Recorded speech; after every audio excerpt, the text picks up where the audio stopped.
Welcome to episode 1 of the Agency Valley podcast, the podcast specifically for agency owners, and I'm your host, Charlie Vella. Now, in episode 1, I'm very lucky to be joined by Kim Barrett of Your Social Voice, and we dive deep into what we believe are the most important trends for 2019 for agencies. Now, there's a lot of trends out there, but we wanted to get specific, and the conversation kind of went in a direction I almost didn't expect. Kim had a few surprises on what trends he liked or dive deeper. I think you can get a lot of value as an agency owner in paying attention to these trends, and it will certainly help you in 2019. So if you do enjoy this episode, please make sure you do subscribe to the show and share with other agency owners.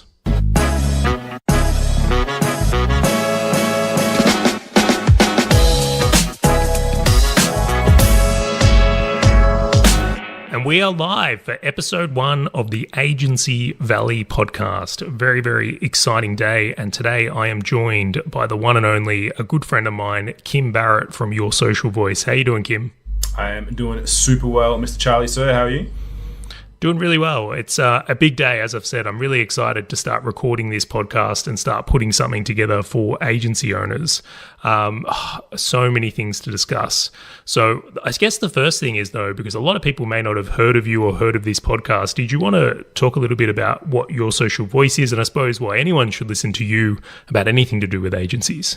Yeah, sure. So Your Social Voice, we specialize in Facebook ads, and really we hone in on the expert, the thought leader, the top of their category type of person, and we help them scale their business with Facebook ads. And so we've been doing this now for 5 years as an agency. So we've seen a lot of things come, change, a lot of interesting things happen in the industry, and we've been very blessed to have some good results, not only for our clients, for ourselves as well. Working with ClickFunnels, getting a 2 Comma Club award, getting an award for the Marketer Hall of Fame, and it's all been based around bringing people into our agency and then helping them grow with what we do with Facebook ads. I tell you what, you're certainly one of the people I really respect in this space. I've seen a lot of people come and go in agency, and you've really kind of stuck it out over the years. I don't know, maybe you've just got that bit more grit than most, but this is one of the reasons I wanted to have you on the show so badly, is I think you've been in the game long enough to actually have like a warranted opinion. A lot of opinions flying out there on social media right now that are just, I don't think they got the runs on the board to say that stuff. Yeah, I would agree. It's very easy, I think, for people to throw things out there. And it's funny, you go into any kind of Facebook group and you put up and someone puts up a post and they get 150 comments. I'm like, yeah, definitely take the advice of the 150 people that have nothing better to do with their time than to sit there watching the Facebook group for questions. Yeah, definitely get them to help you. Well, that's where I know I'm hiring just superior talent is Facebook comments.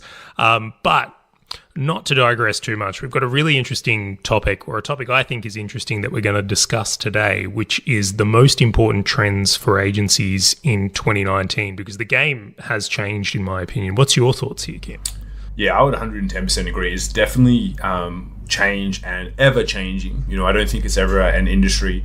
And, especially if you talk about agencies, especially on the digital side, like I know some people that still, poor them, are doing print, television, radio, and I know that they're definitely struggling. But I think especially for the digital, especially because it changes so fast, there's so many things that happen, whether you're doing websites, Facebook, SEO, whatever, that is very hard to stay in front of unless you are, probably listening and getting great advice like you'll be sharing on this podcast.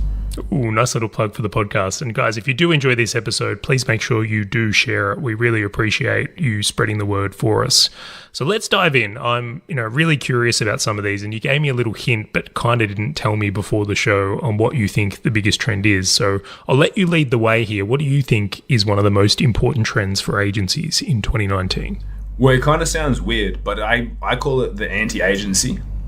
Right, and the reason why I say that is because there's so many people, whether you do WordPress, whether you do Facebook, whatever it is, I'd say it's probably most prevalent in the Facebook agency space, is that every man and his dog is somehow a Facebook agency, right? It's like I plan to do a video of a guy opening up a box of cereal, pouring it out, and out falls a Facebook ad certificate, and now they're a Facebook ads manager and they're suddenly an agency. So for me, one of the biggest things that I am seeing, and that especially we push towards and we push our clients towards as well, that our agencies, is going away from calling yourself necessarily an agency, especially in the Facebook space. And the reason being is that every single person is exactly the same. And like we even sometimes position ourselves as like a managed marketing service, where it's like we look at a lot of different areas rather than just a Facebook ads agency. Because now, if you look at the levels of market sophistication and the level of acceleration of that industry, like there's probably 90, like I could probably walk outside and poke a stick and find a Facebook agency these days. So I think spending the time to differentiate and identify yourself as something potentially more than that is very, very, very important, especially when there's such high levels of competition and new people coming to the marketplace that have never had a client before and suddenly are an agency as well and are going to do it for 1/10 of the price that you would charge. Ooh, so that's really interesting. So I just want to make sure I've got this right, because I want to dive deeper into this one from here. You think effectively the terminology agency is almost becoming commoditized to an extent. So it's not that we're changing the what we do, but how we frame it up has got to be looked at differently to avoid commoditization and being put in with the pack. Exactly. Well, I mean, it's the same as being an entrepreneur. It's like now, if you're an entrepreneur, you probably sell weight loss shakes out of the back of your car, like you're a network marketer or something like that. Like I think the term gets like just abused, and I think it's gone the same for agencies. And it's because you've done like you have the necessarily certificate does not mean that you now are an agency. So I think the terminology around it, and I'll just asterisk, especially in the Facebook space, I think that's probably a big one, but I see it across many now. I think it's really, really important to have a point of differentiation around how you position and what you call yourself versus just going, oh yeah, we're an ads agency. And then it's because otherwise you fall into the same kettle of fish as everyone else. Do you know what? We've actually had this happen in a few other fields, and I feel like coaching is the one that stands out to me, is that, quite a while ago, coaching, especially online coaching, was a new thing, and it was a name people gravitated towards. And then over time, I know people that are coaches that actually now call themselves advisors or consultants because they don't want to be lumped in with that crowd. So I guess I'll ask then, if you're an agency right now, particularly in, let's say, some of these marketing trends, this may not apply to some areas. What else do you call yourself? Well, that's what I think it really comes down to what you do. So for us, like for a couple of the terms that we've tested, I always test it when we do sales calls and whatnot and see the response. But we've tested like managed marketing service or a managed marketing company, or even just using, it's like, okay, we are a company that does X, or even if you do ads or build websites, as opposed to calling yourself an agency, because I think as well, a lot of people now are used to dealing with someone who then just goes and like chucks the work out to someone else, and that's kind of as well what they perceive to be a agency, if you will, in some spaces. And it's just kind of like they feel like they're paying a middleman versus going, no, like we are a structured, strategic thinking marketing company, and we also apply the tactics for you. Interesting. And one I've actually seen thrown out even more is like media buyer in that space. I'm seeing more popular now as well. All right. Well, look, I'll take that as a trend. I actually think we're going to see more of the diversification in name and what you've called from here, but that's going to be one I'm taking note of. That's one I'll be paying attention to. And if you are someone that's looking at that right now, I mean, we'd love to know your thoughts if this is something you are seeing as well, or something you are changing from your perspective. Yeah, 100%. But what about yourself? I'm very interested to hear more of yours, because you shared a few of them with me, and I do quite like a couple of those for sure. What would be your number one for 2019? Yeah, so something I've seen overwhelmingly happen in the agency space, and I suppose I've been in the agency game in some way since the Yellow Pages was still a thing. Let's just put it that way. Like I've been in the sport a long time. And when I look at it right now, I feel like 2019 is the year we've really hit a tipping point for agencies, which I'm calling the era of superniching. And I want to elaborate that a little bit more, because I'll use a little bit of a story. But when I first got online and I was in an agency, I'll just tell you what we used to do. We used to do PPC, which was Google AdWords. We would also do SEO, which mostly consisted of buying a million backlinks of some dodgy website and then writing your keywords in white text on a white page thousands of times. But we would also build websites. We would also do apps. Like, it was very, very achievable for a small team to be able to do everything. And then a few years later, the market really gained some popularity in these areas of agencies, or digital agencies in this example here, got more and more competitive and more complex. So we started to see people break out and be like an SEO expert, or in my case, I really got into PPC, which is very much, Google AdWords and Facebook ads at the time. So we saw the first era of like niching in one type of area, in this case by service, really develop. And then other people would niche and just say, well, right, I'm only working with gyms and doing like all the services for gyms.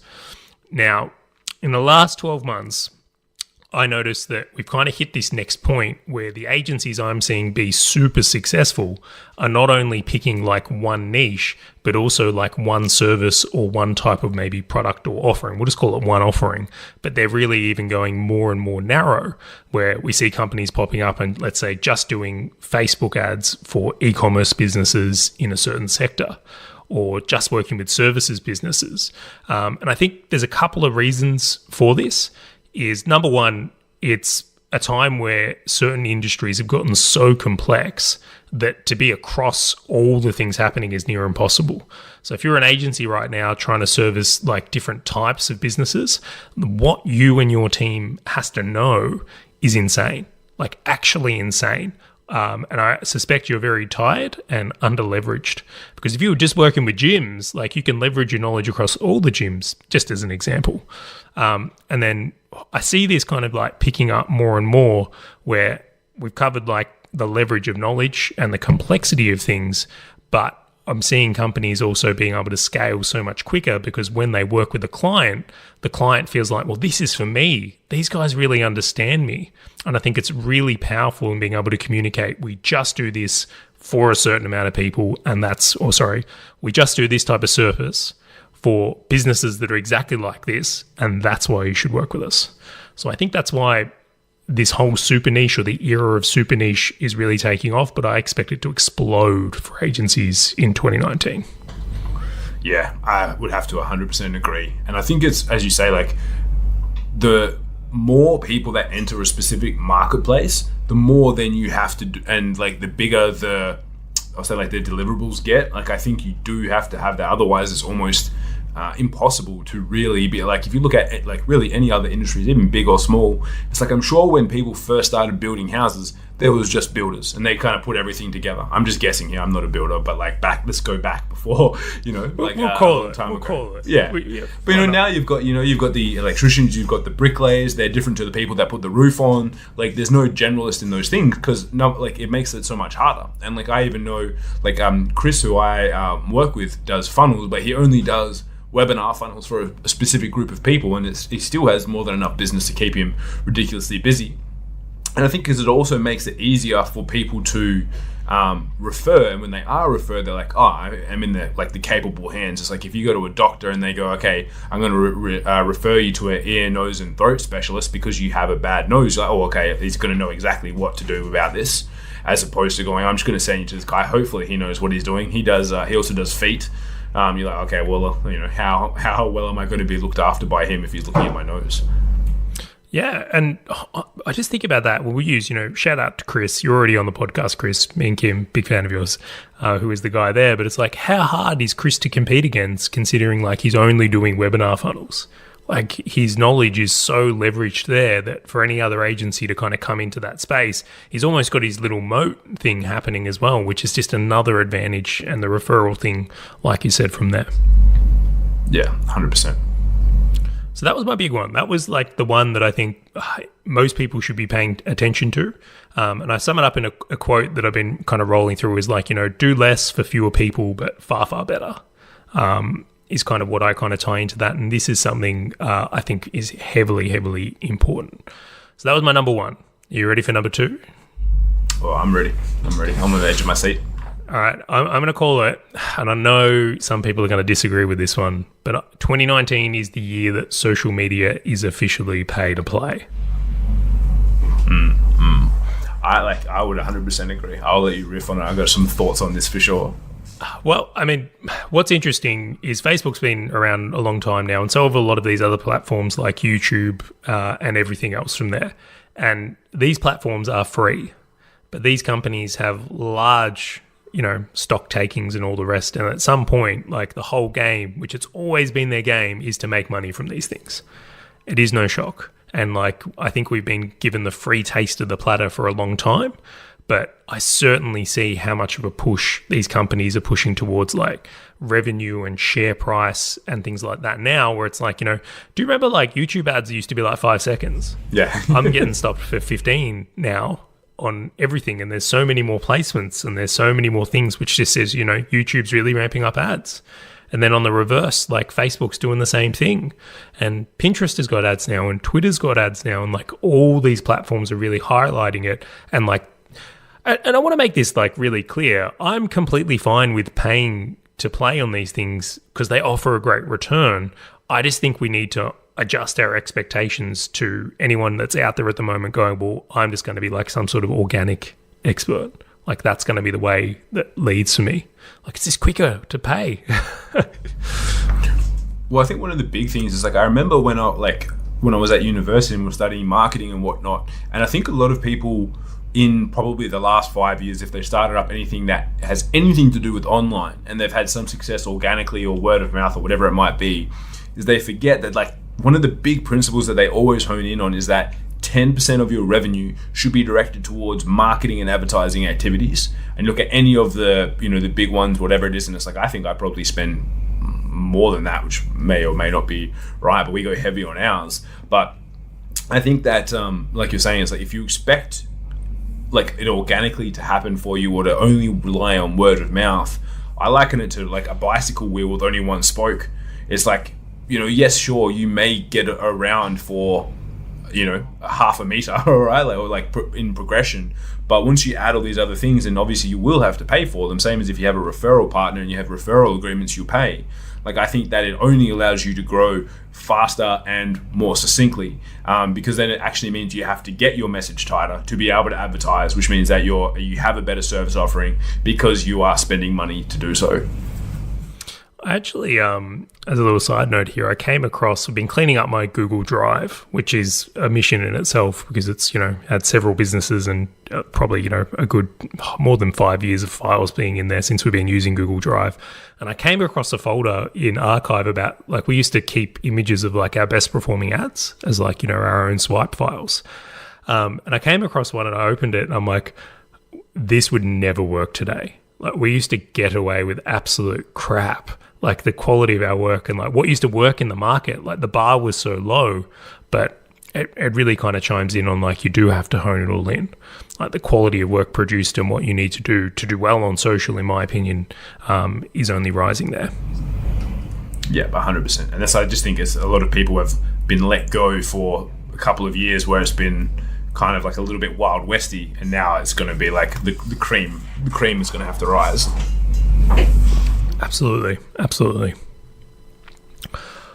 All right, I got some more on this list here, Kim. But you feel free if you've got one you want to chime in on. I'm all for it.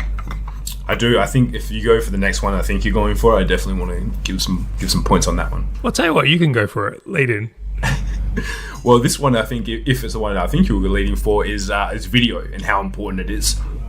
And for me, like I've probably been on board with that for at least the last 2 years, and I know that people like Sheryl Sandberg, which is I think she's still the COO of Facebook, was saying by 2020 that it's going to be close to 100% of most social feeds, apart from probably Twitter, is going to be video, especially when it comes for that distribution. But then if you look at everything that we consume from like entertainment, Netflix, etc., everything that we look for now is video. It's very hard to, I think, win when it comes to writing something well, and it's very easy for people to skip over it.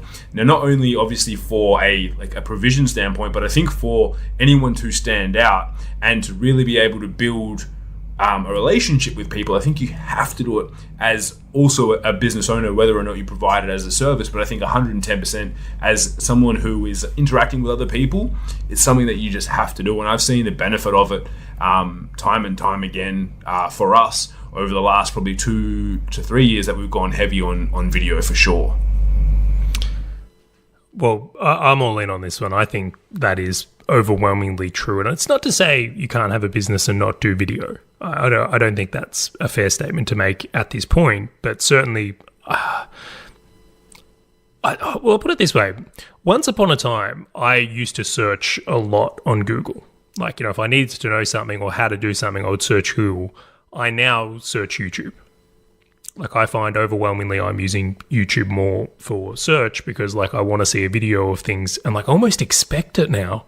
Like, expect that if I want to know, like, literally this was me before this podcast, by the way, how to fit a certain bike tire to the wheels I have is like, I'm not Googling that anymore. I want to see someone do it so I can copy them. But I'm hanging out and actually consuming more video. Like, the trend of consuming video and that being the expectation is now the standard. Like, it's risen to that point. Yeah, I agree. And I don't think you have to do it. Me personally, I think you should be doing it if you want, like, if you want to be like the cream of the crop and rising. And I think there's just so much more opportunity in video than anything else. Yeah, I tend to agree with that as well. So video, big on the up. And I mean, we both produced a lot of video in 2018. And I'll gauge your thoughts on, did you get a positive ROI from the video you produced in 2018? On certain video, yes. On some video that we produced as still, well, I mean, it depends on your ability to measure ROI, right? So for example, I do a live weekly show. No one specifically has then come into our business has specifically said that they've watched it. And I can't tell because they've never liked it. But then sometimes people reference what I do there. And so it's like, well, is that exposure and awareness something that causes these other things to happen? It's very hard, I think, to be able to exactly draw the correlation. I would say yes, but like if you looked at specifically certain things, I would probably say no if I was looking at just what I can tangibly measure and look at the output of. All right, so I want to kind of frame this up in a different way because I think, the subject of video can go on many things, and like we're referencing, like at the moment, using it ourselves for the growth of our own businesses. But I think there's a important spin on this as well. Let's say you're a web design agency. Does this mean it's the time for you to start building sites and go, right, as you're building a website with us, we want you to make videos for your about page and start incorporating more video into those types of services? Or if you're an AdWords agency, for example, is it time to say, well, we want to be doing more on YouTube, like YouTube ads, and having clients come through that stream is going to come bigger? Or if you're in SEO, is it, creating videos for the articles you're trying to rank for to increase your page times? Like, I feel like there's application not just as the person sitting here going, well, right, I'm going to start making videos in some form to grow my business, but also should I be incorporating this to my clients having success in working with us? I think that one as well is definitely a resounding yes, because I feel that it's going to be something like, as long as it matches with what you're doing, like I think that is a resounding value add. And if we look at, one of the big things I like, which is the preeminence of Jay Abraham, and talking about that, it's in the best interest of people for you to start doing that, or like start providing or offering that for them. So, and if you can't, that's cool as well. Like find a referral partner who can, but I would highly be recommending it to clients depending on what you're doing, because it is only going to add value. And I think it's also not future proofing, but it's setting people up for success within the next 12 to 24 months, versus going, oh, this will be okay for right now, I'll just do this, versus going, well, if I think about your long-term strategy, like this will be beneficial for you. Look, it's interesting, but like I don't think you can use the excuse or video is expensive anymore, because it's not. No. It's like my iPhone here shoots ridiculously good videos that I think are good enough for a lot of businesses. The only one I would probably avoid, if you are a video production company, you should probably use the cameras you have. Like an iPhone video may not cut the mustard if that's your specialty, but you would have the equipment anyway. But like for most businesses, even to just starting shooting things with their iPhones, and budget mics and all the rest is making this mega available. So I don't see any reason why any agency couldn't step up to the plate here. No, 100%. I think it would be. It's just more valuable. It's better. It gives you do a better job. I think it's just all around win. Yeah. Well, look, Kim, I think we've covered some really important points here, and I want to kind of loop back around because I want to summarize this quickly here. Is what we're calling is the most important trends for 2019. Number one is being careful of the use of the word agency as it becomes more commoditized. Referencing, can you use different terms or ideas to stand out or be seen as something different? Because, maybe people have had a bad experience with an agency and they don't want to hire agencies anymore. They want to hire specialists or something to that nature. Number two we look at is the era of superniching, the idea of focusing on one service and one niche so that you can really hone in and being great in an area rather than being too wide and I suspect feeling very tired and stretched. Point three we've made is that social media is pay to play. I wouldn't be setting up any form of organic on social media. To be honest, I would always, factor in some campaign budget to either boost content or run ads or whatever it is from there. And then our last one is that using video, either or both in some cases here, the idea of using video to grow your own business. So using that as the medium you use to release out to attract leads and business and convert sales and so forth. Or then using it for clients to help them have more success with their agencies. So they're the main points. I'm feeling pretty strong about all of them. I'm willing to back them with my seal of approval. How about yourself, Kim? Yeah, 100%. I definitely think we'll look back in start of next year, and I think we'll be pretty accurate. Well, hopefully we'll still be doing this in a year and we can come back and do the most important trends of 2020 and we'll see how close or no close we are. But I'm feeling very confident at this point. Yeah, me too.